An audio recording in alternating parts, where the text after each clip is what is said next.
नमस्कार साथियों, आप सभी का एक बार पुनः मेरे YouTube चैनल साहित्य सौरभ में हार्दिक स्वागत है। आज के इस वीडियो में हम बात करेंगे अर्थ के आधार पर वाक्य के कितने भेद होते हैं, उनकी परिभाषा क्या है और उनकी पहचान क्या है। तो आइए आरंभ करते हैं बिना किसी विलंब के। देखिए, अर्थ के आधार पर वाक्य के भेद 8 होते हैं। इसके अलावा वाक्य का वर्गीकरण एक और आधार पर होता है, वो क्या है? रचना के आधार पर वाक्य के भेद। तो रचना के आधार पर वाक्य के कितने भेद होते हैं? 3 भेद होते हैं, सरल वाक्य, संयुक्त वाक्य और मिश्र वाक्य। वो हमने एक अलग वीडियो में उसकी चर्चा की है। आप लोग यदि चाहें तो आई बटन में क्लिक करके उस वीडियो को भी आप देख करके आप रचना के आधार पर वाक्य के भेद को समझ सकते हैं। उस पर बहुत विस्तार से और बहुत अच्छे ढंग से उस पर चर्चा की गई है। तो आइए आज हम अपने आज के विषय पर आते हैं, अर्थ के आधार पर वाक्य के भेद। इस आधार पर कुल कितने भेद हैं? अभी हमने बात की है 8 भेद हैं। कौन कौन से हैं? सबसे पहले विधानवाचक वाक्य या विधेयात्मक वाक्य। विधानवाचक कहिए या विधेयात्मक वाक्य कहिए, दोनों एक है। दूसरा निषेधात्मक वाक्य, दूसरा है निषेधात्मक वाक्य। इसके बाद तीसरा है आज्ञावाचक वाक्य। आज्ञावाचक, आज्ञार्थक या आज्ञासूचक कुछ भी लिखा हुआ आपको मिल सकता है। तीसरा आज्ञावाचक वाक्य और चौथा है इच्छावाचक वाक्य। इच्छावाचक वाक्य। पांचवा है प्रश्नवाचक वाक्य। प्रश्नवाचक वाक्य। छठवां है संदेहवाचक वाक्य।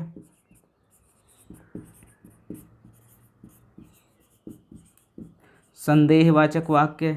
सातवां आश्चर्यबोधक वाक्य या विस्मयादिबोधक भी लिखा हुआ मिल सकता है आपको। आश्चर्यबोधक वाक्य। और आठवां है संकेतवाचक वाक्य। संकेतवाचक वाक्य। देखिए, इस क्रम में मैंने लिखा है, लेकिन हो सकता है आपको किसी पुस्तक में इनसे इतर भी इनका क्रम मिल जाए। तो इनका क्रम महत्वपूर्ण नहीं है। ये 8 भेद होते हैं, ये महत्वपूर्ण है। अब क्रम की बात करें तो मैंने इनको इस क्रम से इसलिए लिखा है, इसके पीछे की वजह है कि अगर इस क्रम से हम इनको पढ़ते हैं तो इनको पढ़ने में सुविधा होती है। क्यों ऐसा होता है? क्योंकि विधेयात्मक और निषेधात्मक दोनों एक दूसरे के विपरीत हैं। एक को समझ लेंगे तो तुलनात्मक रूप से दूसरे को समझना आसान होता है। आज्ञावाचक और इच्छावाचक भी लगभग एक जैसे होते हैं। इन दोनों को साथ में पढ़ते हैं तो उन दोनों के बीच का अंतर भी स्पष्ट हो जाता है। इसी प्रकार से प्रश्नवाचक और संदेहवाचक वाक्यों में भी इन दोनों में भ्रम होता है। तो इन दोनों को यदि हम पढ़ लें तो इन दोनों का तुलनात्मक अध्ययन कर लेंगे और उनके बीच का अंतर स्पष्ट हो जाएगा। और फिर आश्चर्यबोधक और संकेतवाचक वाक्य ये अलग अलग हैं। तो आइए आरंभ करते हैं। सबसे पहले विधेयात्मक वाक्य या विधि सूचक वाक्य भी आपको कहीं मिल सकता है, या विधानवाचक वाक्य भी इसका नाम मिल सकता है। तो इनमें से कोई भी नाम हो, आपको भ्रमित नहीं होना है। सबसे पहले विधेयात्मक वाक्य। विधेयात्मक वाक्य की पहचान क्या होती है?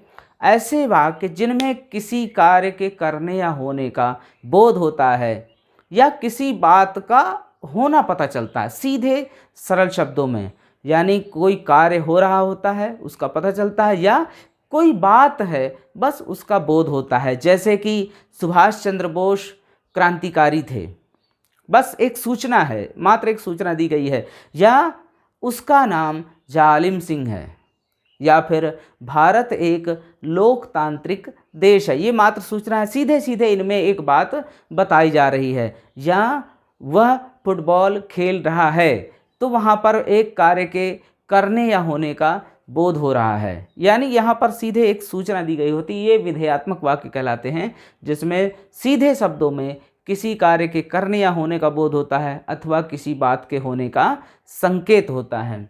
फिर है निषेधात्मक वाक्य। जो हमने विधेयात्मक पढ़ा उसका विपरीत, यानी हमने विधेयात्मक में क्या पढ़ा है कि ऐसे वाक्य जिनमें किसी कार्य के करने या होने का बोध होता है या किसी बात के होने का संकेत होता है। तो वे निषेधात्मक में क्या हो जाएगा, ऐसे वाक्य जिनमें किसी कार्य के करने का निषेध होता है यानी नहीं होता है या किसी बात के नहीं होने का संकेत होता है। जैसे दादाजी अस्वस्थ हैं या दादाजी स्वस्थ नहीं है, ऐसा अस्वस्थ हैं वो तो सीधी सूचना हो जाएगी, वो विधेयात्मक हो जाएगा। तो दादाजी अस्वस्थ हैं या मैं आज घर नहीं जाऊंगा। तो इस प्रकार के जो वाक्य होंगे वो क्या होंगे, निषेधात्मक वाक्य, जहाँ पर किसी बात का निषेध किया गया हो, किसी चीज़ के लिए मना किया गया हो। तो ये दोनों एक दूसरे के विपरीत हैं। फिर तीसरा है आज्ञावाचक वाक्य। आज्ञावाचक नाम से ही समझ सकते हैं, ऐसे वाक्य जिनमें आज्ञा या आदेश दिया गया होता है वे वाक्य आज्ञा सूचक वाक्य होते हैं। जैसे मेरे लिए एक गिलास पानी लाओ या अब तुम जा सकते हो, चुपचाप बैठकर पढ़ाई करो। ये कैसे वाक्य हैं, आज्ञा सूचक वाक्य, क्योंकि इनमें आज्ञा या आदेश दिया जा रहा है। इसके बाद है इच्छावाचक वाक्य, नाम से ही समझ सकते हैं, जिसमें इच्छा प्रकट की गई हो। सिर्फ इच्छा नहीं, ऐसे वाक्य जिनमें इच्छा, कामना, शुभकामना, बधाई अथवा किसी को अभिशाप दिया जाता है, तो ऐसे वाक्य क्या कहलाते हैं, इच्छावाचक वाक्य। जिन वाक्यों में शुभकामना, इच्छा अथवा अभिशाप का बोध होता है वे वाक्य इच्छावाचक वाक्य कहलाते हैं। जैसे तुम्हारी यात्रा मंगलमय हो, जैसे हम कह सकते हैं तुम्हारी यात्रा, शुभकामना देते हैं ना हम किसी को, तुम्हारी यात्रा मंगलमय हो,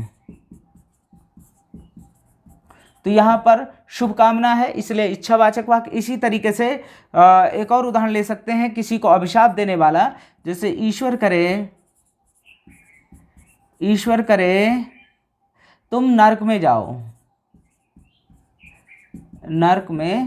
जाओ, ये अभिशाप है, ये भी इच्छावाचक वाक्य में आएगा। ऐसा ईश्वर करे तुम्हारी गाड़ी का पहिया पंक्चर हो जाए, ये भी क्या है, इच्छावाचक वाक्य के अंतर्गत आएंगे। यानी इच्छावाचक वाक्य में शुभकामना, इच्छा अथवा अभिशाप का बोध होता है। इसके बाद है आज्ञा और इच्छा में आप समझ सकते हैं अंतर, कि आज्ञा में क्या होता है, आज्ञा या आदेश दिया जाता है, जबकि इच्छावाचक वाक्य में मन की इच्छा प्रकट की जाती है कि किसी के प्रति उसके मन में कैसी शुभकामना की इच्छा है या अभिशाप दे रहे हैं।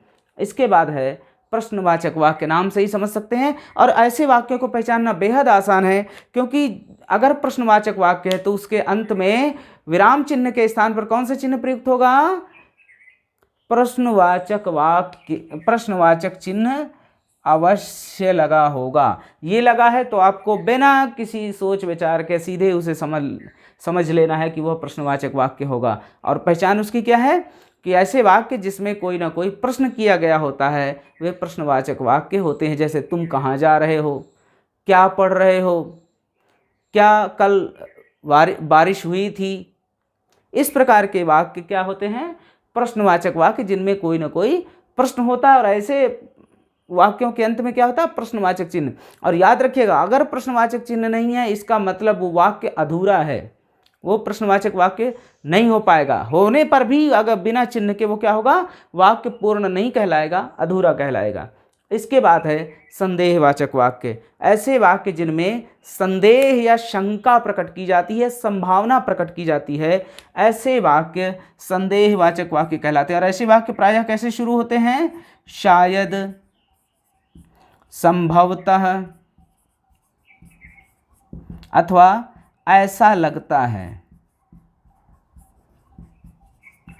ऐसे शब्दों से इनकी शुरुआत होती है। जैसे शायद कल बारिश होगी, संभवतः मई में परीक्षाएं होंगी, ऐसा लगता है कि भट्ठी जल रही है।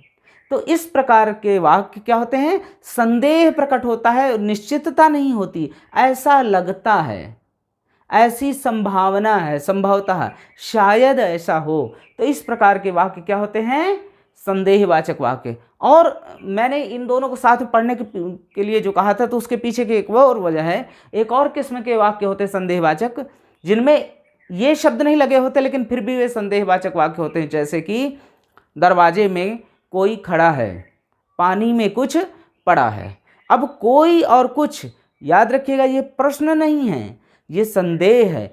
दरवाजे पर कोई खड़ा है, हमको नहीं पता, लेकिन कोई खड़ा है, ये प्रश्न नहीं किया जा रहा, ये संदेह प्रकट किया जा रहा है। पानी में कुछ पड़ा है, तो पानी में कुछ पड़ा है, क्या पड़ा है कुछ नहीं पता, प्रश्न नहीं कर रहे हैं, लेकिन कुछ पड़ा है।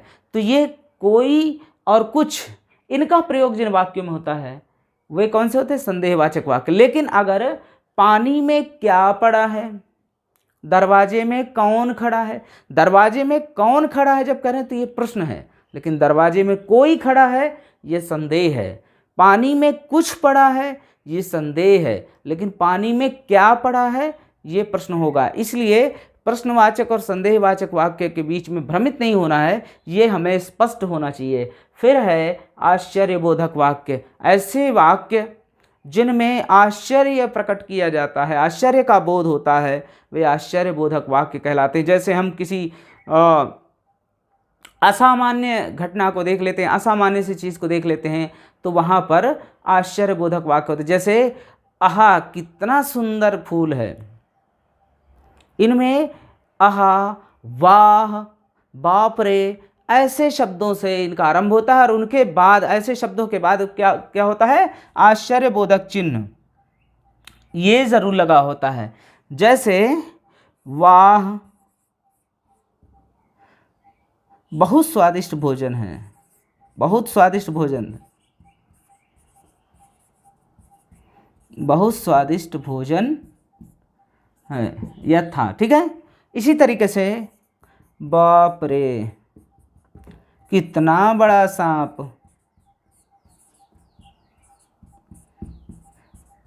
कितना बड़ा सांप। देखो यहाँ पर आश्चर्य व्यक्त किया जा रहा है, तो ये आश्चर्यबोधक वाक्य होंगे। और अब 8वां और अंतिम है संकेतवाचक वाक्य। तो संकेतवाचक वाक्य क्या होते हैं? जिसमें संकेत हो, किस चीज़ का संकेत हो। ऐसे वाक्य प्रायः 2 उपवाक्यों से बने होते हैं और एक उपवाक्य दूसरे उपवाक्य का संकेत करता है। लेकिन इसके पहचानने के लिए आसान तरीका क्या है? ऐसे वाक्य शर्त मूलक वाक्य होते हैं। क्या होते हैं? शर्त मूलक वाक्य, यानी उनमें कोई ना कोई शर्त दी होती है। और इनका प्रारूप क्या होता है?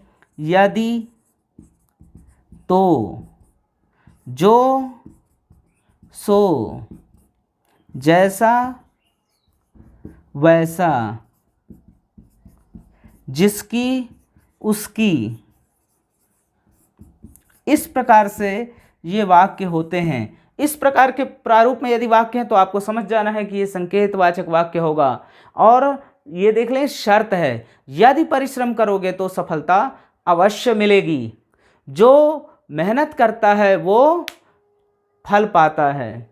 जैसी करनी वैसी भरनी, जैसा करोगे, जो बोओगे सो काटोगे, जैसा करोगे वैसा फल मिलेगा, जिसकी लाठी उसकी भैंस। तो इस प्रकार के जो वाक्य होते हैं जिनमें कोई शर्त होती है, वे वाक्य क्या कहलाते हैं? संकेतवाचक वाक्य। तो इस प्रकार से अर्थ के आधार पर वाक्य के हमने 8 भेद देखे। विधेयात्मक वाक्य अर्थात जिनमें किसी कार्य के करने या होने का बोध होता है। निषेधात्मक वाक्य जिनमें किसी बात का निषेध होता है, यानी किसी कार्य के करने का निषेध होता है। आज्ञावाचक वाक्य वे वाक्य होते हैं जिनमें कोई किसी को आज्ञा या आदेश दिया जाता है। इच्छावाचक वाक्य जिनमें अपने मन की इच्छा, भावना, शुभकामना अथवा अभिशाप का बोध होता है।